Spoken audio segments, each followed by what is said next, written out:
موسم بہار لوٹ آیا، گاؤ رب کی حمد کے ترانے، بولو نیکیوں کی میٹھی بولی،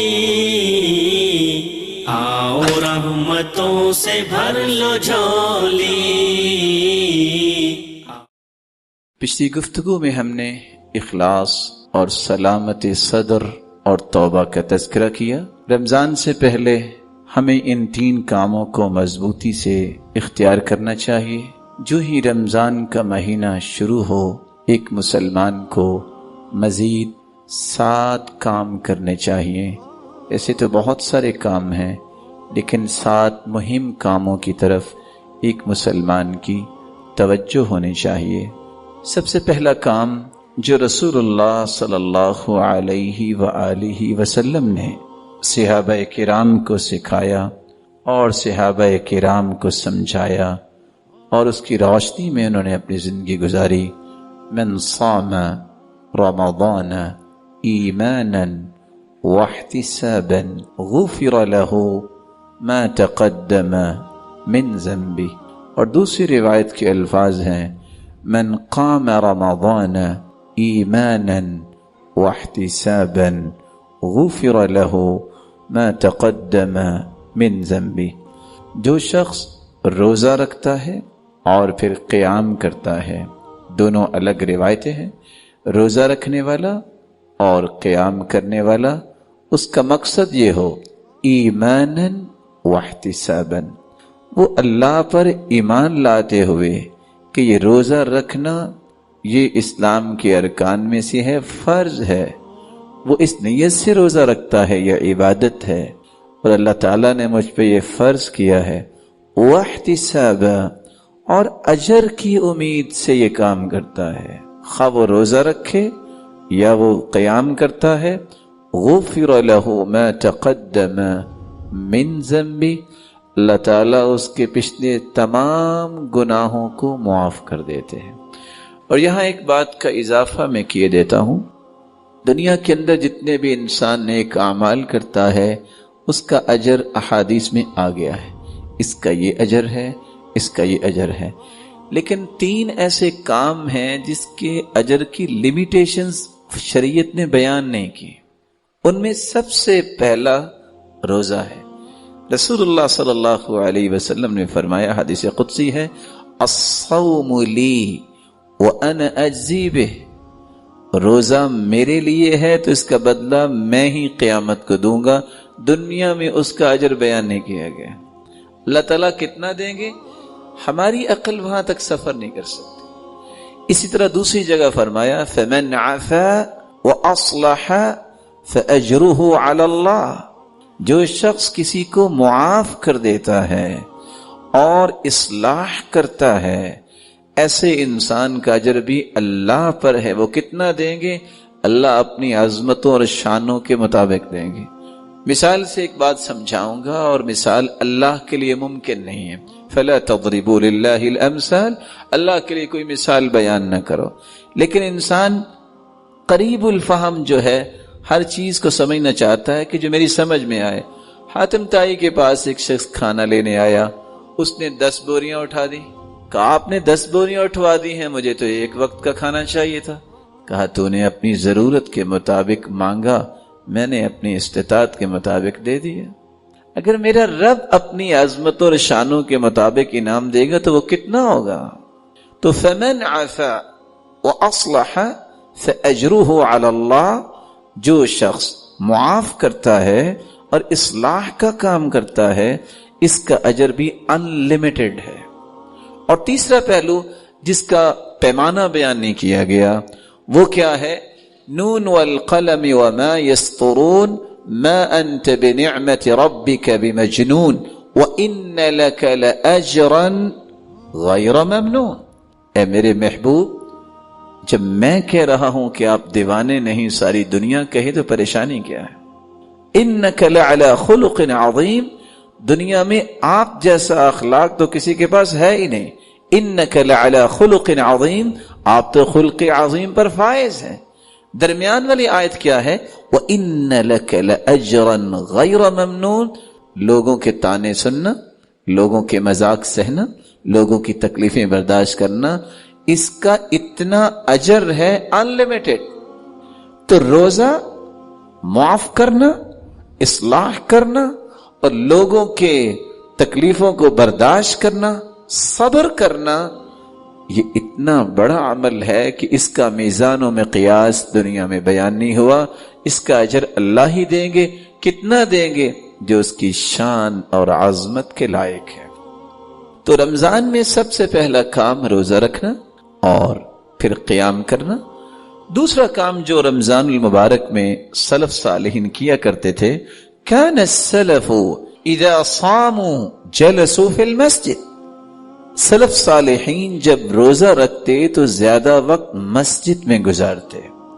وَأَقْبَلُوا عَلَى تِلَاوَةِ الْقُرْآنِ، اور قرآن مجید کی تلاوت کرتے۔ اور یہ دوسرا کام ہے، کثرۃ تلاوت القرآن، یہ شہر القرآن ہے، یہ مہینہ قرآن کا مہینہ ہے۔ سلف صالحین، صحابہ، تابعین، تبع الاتباع، ان کا کام کیا تھا؟ روزہ رکھنے کے بعد مسجد میں زیادہ وقت گزارتے اور قرآن مجید کی تلاوت کرتے، اور کیا کہتے؟ وَقَالُوا نَحْفَظُ صَوْبَنَا وَلَا نَغْتَابُ أَحَدًا، اس طرح ہی ہم اپنے روزے کی حفاظت کر سکتے ہیں اور غیبتوں سے بچ سکتے ہیں۔ تو دوسرا کام جس سے ہم رمضان سے فائدہ حاصل کر سکیں گے، ہم قرآن مجید کی کثرت سے تلاوت کریں۔ كان الزهري إذا دخل رمضان قال فإنما هو تلاوة القرآن وإطعام الطعام، جب رمضان کا مہینہ ہوتا امام بخاری رحمت اللہ علیہ کے استاد امام زہری کہا کرتے، بس حدیث اب نہیں پڑھوں گا، یہ قرآن کا مہینہ ہے، مجھے قرآن پڑھنے تھا۔ امام مالک بہت بڑے محدث، لیکن امام مالک رحمت اللہ علیہ کا طریقہ کیا تھا؟ كان مالک اذا دخل رمضان يفر من قراءة الحديث ومجالسة اهل العلم واقبل على تلاوة القرآن من المصحف، رمضان المبارک شروع ہوتا حدیث بند کر دیتے، کہتے یہ مہینہ شہر القرآن ہے۔ لوگوں کے پاس بیٹھنا، خواہ اہل علم تھے وہ بھاگتے تھے، کہتے تھے اس مہینے میں کام ہی ایک ہے، قرآن کھول کے بیٹھ جاؤ اور اپنے رب سے ہم کلام ہوئیے۔ تو قرآن مجید کی تلاوت یہ وہ عمل ہے جو رمضان المبارک میں ہمیں کثرت سے کرنا چاہیے۔ اس لیے سفیان ثوری رحمت اللہ علیہ کے بارے میں راوی بیان کرتے ہیں، كان اذا دخل رمضان، جب رمضان میں داخل ہوتے، ترک جمیع العبادہ، ساری عبادتیں ایک طرف ہوتی، وہ کیا کرتے؟ وَأَقْبَلَ عَلَى قِرَاءَةِ الْقُرْآنِ، اور اپنی پوری توجہ قرآن مجید کی تلاوت پہ لگاتے۔ یہی وجہ ہے كَانَ الْأَسْوَدُ يَقْرَأُ الْقُرْآنَ فِي كُلِّ لَيْلَتَيْن مِّن رمضان، اسود ہر 2 راتوں میں ایک قرآن مجید کو ختم کیا کرتے تھے۔ رسول اللہ صلی اللہ علیہ وسلم کی 6 سے 7 روایتوں کو اگر جمع کیا جائے تو صحابی نے جب آ کے سوال کیا، اللہ کے رسول میں قرآن کتنے دن میں ختم کروں؟ آپ نے فرمایا اقرأہ فی 40، 40 دن میں۔ یہ پہلی رہنمائی ہے۔ عام دنوں میں 40 دن میں ایک مسلمان کو قرآن ختم کرنا چاہیے۔ فرمایا میرے پاس اور طاقت ہے، فرمایا اقرأہ فی 30، چلو 1 مہینے میں ختم کر لو۔ کہا میری تو اور طاقت ہے، قال اقرأہ فی 25، 25 دنوں میں۔ پھر آئے، کہا میرے پاس اور طاقت ہے، فرمایا اقرأہ فی 20، 20 دن میں ختم کر لو۔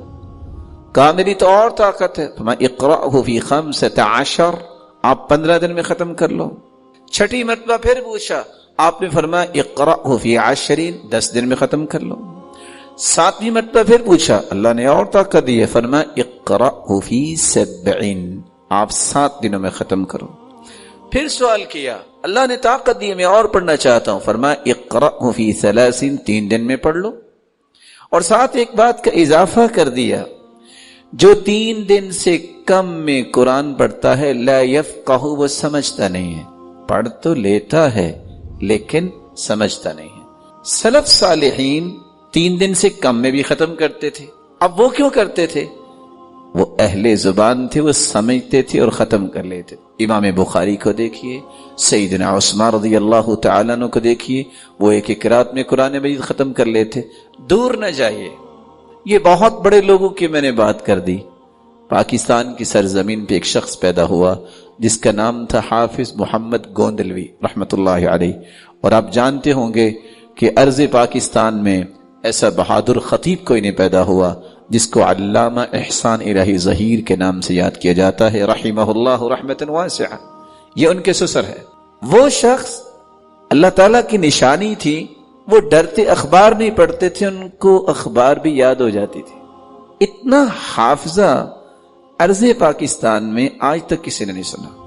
اور آپ حیران ہوں گے کہ جب وہ مدینہ یونیورسٹی میں گئے علم سیکھنے کے لیے تو وہاں پڑھانے لگ گئے، اور مسجد نبوی میں وہ لیکچر ڈلیور کیا کرتے تھے۔ عرب بھی حیران تھے کہ یہ شخص کہاں سے آ گیا ہے۔ تو وہ اللہ تعالیٰ کی ایسی نشانی تھے کہ جب بیمار ہو گئے تو تب ڈاکٹرز نے کہا کہ آپ قرآن تھوڑا پڑھا کریں۔ تو ساتھی جو اس وقت زندہ ہیں گجرانوالہ میں، وہ بتا رہے تھے اس دن، پروفیسر ماشاءاللہ اللہ تعالیٰ ان کو سلامت رکھے، کہ میں نے کہا کہ آپ چلو ڈاکٹرز کی بات مان لے۔ کہتے ہیں ڈاکٹرز کو کیا پتا ہے، میری کو منزل ہے، میں گنتی کے 10 پارے تو پڑھ سکتا ہوں بیماری کی وجہ سے، اور تو مجھ سے پڑھا ہی نہیں جاتا۔ یعنی ایک دن میں 10 پارے بیماری کی حالت میں ان کی منزل تھی، اور آرام سے وہ قرآن ختم کر لیتے تھے۔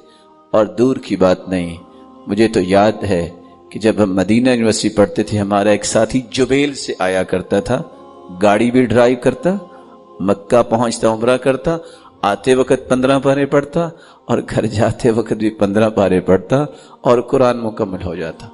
تو جب ان سے پوچھا گیا کہ یہ تو ہے کہ 3 دن سے کم کو سمجھتا نہیں، کہا تو اللہ کی رسول نے سچ فرمایا، جو سمجھتا ہے وہ تو پڑھ سکتا ہے نا، جو نہیں سمجھتا وہ 3 دن میں ختم کر لے۔ اور الف لام میم، ان کلمات کا ترجمہ دنیا میں کسی کو نہیں آتا، کیونکہ اللہ نے اللہ کے رسول کو بتایا ہی نہیں۔ ہم کیا کہتے ہیں؟ اللہ اعلم بمرادہ بذلک، اس کا معنی اللہ ہی جانتے ہیں، اجر اس کا بھی ملتا ہے، 30 نیکیاں اس کی بھی ملتی ہیں۔ تو قرآن پڑھنے کا اجر الگ ہے، اور قرآن کو سمجھنا یہ اس میں اور اجر کا اضافہ ہے، اور عمل کرنا یہ اصل مقصود ہے، اور اس کو آگے پہنچانا یہ اصل ذمہ داری کی ادائیگی ہے۔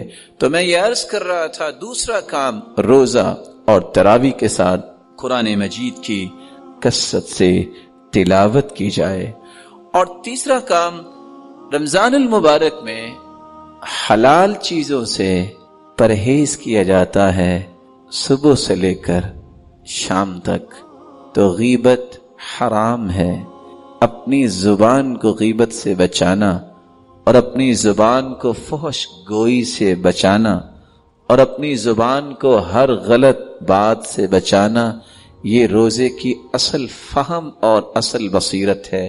سیدنا ابو ہریرہ رضی اللہ تعالی عنہ اس لیے فرماتے ہیں، رسول اللہ صلی اللہ علیہ وسلم نے فرمایا، من لم يدع قول الزور والجهل والعمل به فليس لله حاجة في ان يدع طعامه وشرابه۔